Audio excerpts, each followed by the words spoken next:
welcome to the Tabletop Games blog topic discussion. Less is more. As we all know, plastics are the scourge of our planet and can now be found virtually everywhere. From the obvious places like landfill sites to the most unexpected, such as in the Arctic. They have invaded the food chain, and it is estimated that less than 10% of plastics is recycled each year globally. Some countries have introduced legislations banning certain types of plastic, and we can each do our bit to help reduce the use of plastics and thereby reduce plastic waste, and we can try to influence the use of plastics in our hobby. Plastics are very pervasive in board games these days. Everyone will have used acrylic cubes, plastic dice, plastic player tokens or miniatures at some point. Plastic card sleeves and baggies for some component storage are also very popular. We'll also be very aware of the plastic shrink wrap that new games come in. It's pretty much impossible to avoid. However, it really doesn't have to be like that. I've grown up with wooden components in board games. Germany's board game heritage always consisted of wooden player pegs, wooden dice and other wooden tokens and components.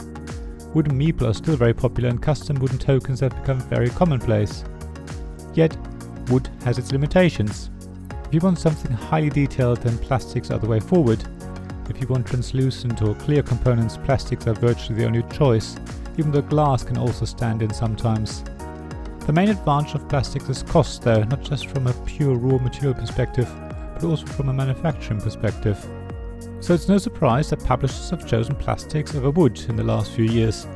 And we've added to this trend by demanding the cost of games to be lower and lower while asking for more and more components of higher and higher quality. Things are starting to change though. People have started to wake up to the problem of plastics globally, and our hobby is part of that change. Publishers have started to use the idea of sustainability and responsibility to make their products stand apart from competitors.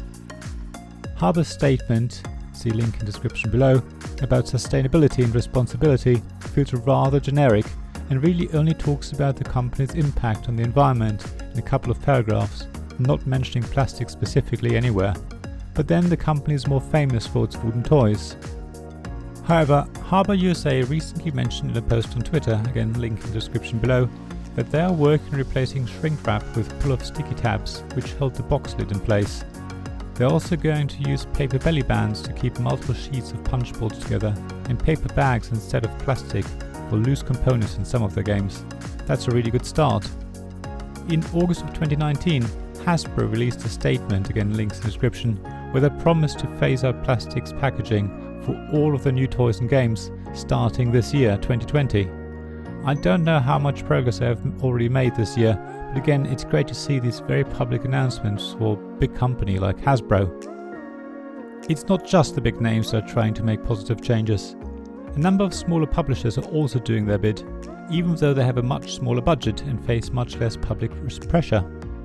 Subquark's Earth-friendly statement, link in description, says that, and I quote, "Having all materials being recyclable isn't the best that we can do." And the small publisher proves what they have achieved by listing all of their accreditations, including the PEFC, FSC and SFI standards pertaining to how forests are managed to ensure wood fiber products are produced sustainably. Big Potato Games has also done a few things to replace plastic with better alternatives. Back in August 2019, they announced in a Twitter post, see link in the description, that they replaced their plastic bubble bags with 100% recyclable versions when posting games, and added a recycling reminder sticker made from recycled paper so people would know to put the mailing bag into the recycling. Big Potato Games is now in the middle of removing all plastic packaging from all of their games. Their plan is to have no plastic trays and no plastic wrap on the boxes and cards. They're also testing sticker tabs to seal the boxes that are based on cellulose, and the new game, P for Pizza, is already completely free of plastic. It's not just up to publishers to reduce plastic though, we can also do our own bit. Instead of buying plastic storage containers or plastic baggies, maybe we can find cardboard containers that do the same job, or find great paper bags, or shell out on a cardboard insert that allows you to store everything safely and neatly, while at the same time speeding up setup and breakdown times. Sleeving cards will keep them pristine, but having a deck of cards that are well loved is also very charming, so unless you intend to sell your cards, leave them unsleeved. We don't always need detailed miniatures or realistic resources, but cardboard standees or cardboard tokens will work just as well.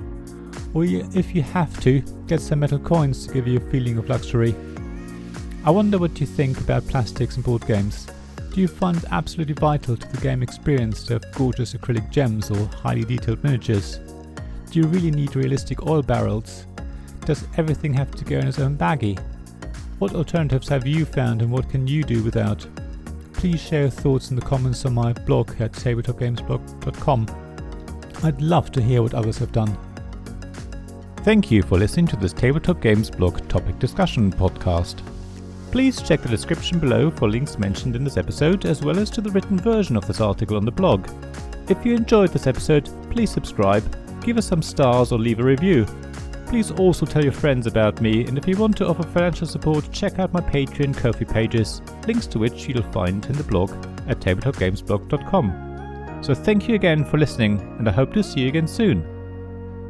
This podcast was made possible by the generous help of my Patreon supporters: Royal Patron Sean Newman, Castle Guard David Miller, Dice Masters Alex Bardi, Paul Grogan and James Naylor, and Shining Lights Robin Kay, Sarah Reed, Tim Vernick and We're Not Wizards.